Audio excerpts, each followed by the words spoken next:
जय श्री कृष्ण भक्तों। श्रीमद् भगवद गीता अध्याय 4 श्लोक 28। द्रव्य यज्ञास्तपो यज्ञा योग यज्ञास्तथा परे स्वाध्याय ज्ञान यज्ञाश्च यतयः संसितव्रताः। भगवान कृष्ण अर्जुन को कर्म योगियों द्वारा किए जाने वाले यज्ञों का वर्णन करते हुए कहते हैं कि बहुत से यतन करने वाले, यम नियम का पालन करने वाले संसित व्रता द्रव्य यज्ञ करते हैं, अपनी संपत्ति का समाज और आध्यात्म की उन्नति के लिए उपयोग करने वाले हैं। बहुत से कर्मयोगी तपस्या रूपी यज्ञ करते हैं तथा दूसरे कर्मयोगी अंतःकरण की समता रूपी योग यज्ञ करते हैं, और बहुत से कर्मयोगी स्वाध्याय रूपी ज्ञान यज्ञ को करते रहते हैं।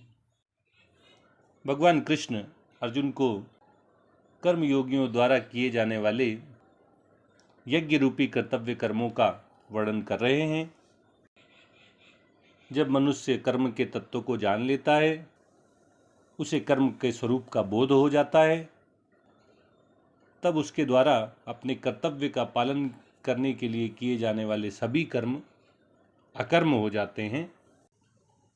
वह यज्ञ रूप में अपने सभी कर्म भगवान को अर्पित करते हुए करता रहता है। ऐसे ही यज्ञों का वर्णन करते हुए भगवान कहते हैं कि कुछ कर्मयोगी द्रव्य यज्ञ के द्वारा भगवान की पूजा करते हैं। उनके पास जो भी संसाधन उपलब्ध होते हैं, चाहे वो शारीरिक हों, मानसिक हों, बौद्धिक हों या धन संपत्ति हो, उनका उपयोग वे भोग बुद्धि से न करके परहित के लिए, समाज, राष्ट्र और विश्व के कल्याण के लिए, धर्म की उन्नति के लिए और आध्यात्मिक प्रगति के लिए करते रहते हैं। ऐसे कर्मयोगी द्रव्य यज्ञ का अनुष्ठान करते हुए अस्पताल बनवाते हैं, वृद्धाश्रम बनवाते हैं, धर्मशाला बनवाते हैं, अनाथालय बनवाते हैं। वे गरीबों के लिए अन्न, वस्त्र और दवाओं की व्यवस्था करते हैं। इस प्रकार वे संसार द्वारा प्राप्त हुई वस्तुओं का उपयोग संसार के समस्त जीवों की भलाई के लिए, उनके कल्याण के लिए करते रहते हैं। दूसरे बहुत से कर्मयोगी तपस्या रूपी तप यज्ञ का पालन करते हैं। वे एकादशी का व्रत रखते हैं, चातुर्मास व्रत रखते हैं, जन्माष्टमी पर व्रत रखते हैं, श्रावण मास में व्रत रखते हैं, नवरात्रि का व्रत रखते हैं। इस प्रकार वे अपने शरीर की तपस्या रूपी यज्ञ करते रहते हैं। इसके अलावा वे वाणी का संयम और मन का निग्रह करते हुए तप यज्ञ करते रहते हैं।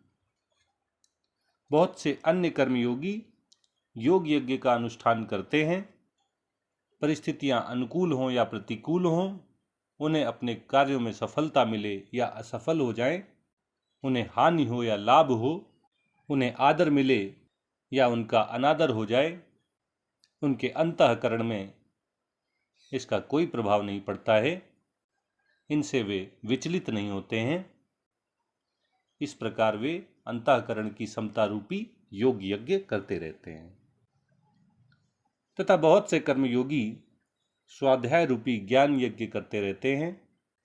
वे वेदों का अध्ययन करते हैं, उपनिषद पढ़ते हैं, रामचरितमानस, गीता, भागवत आदि का अध्ययन करते रहते हैं, इनका चिंतन करते हैं, मनन करते हैं और व्यवहार में इनका अभ्यास करते रहते हैं। भगवान अर्जुन को ये भी बताते हैं कि जो ब्रह्मचर्य, सत्य, अहिंसा, अस्तेय और अपरिग्रह का पालन करने वाले हैं, जो ब्रह्मचर्य का पालन करते हैं, सत्य बोलते हैं, अहिंसा का आचरण करते हैं, अस्तेय का पालन करते हैं, चोरी नहीं करते हैं और अपरिग्रह करते हैं, भोग बुद्धि से वस्तुओं का संग्रह नहीं करते हैं, उनका संचय नहीं करते हैं। ऐसे संचित व्रत का पालन करने वाले संचित व्रता कहलाते हैं। वे इन 5 महाव्रतों का पालन करते हुए अपना जीवन यापन करते हैं। उनके भी सभी कर्म अकर्म में बदल जाते हैं।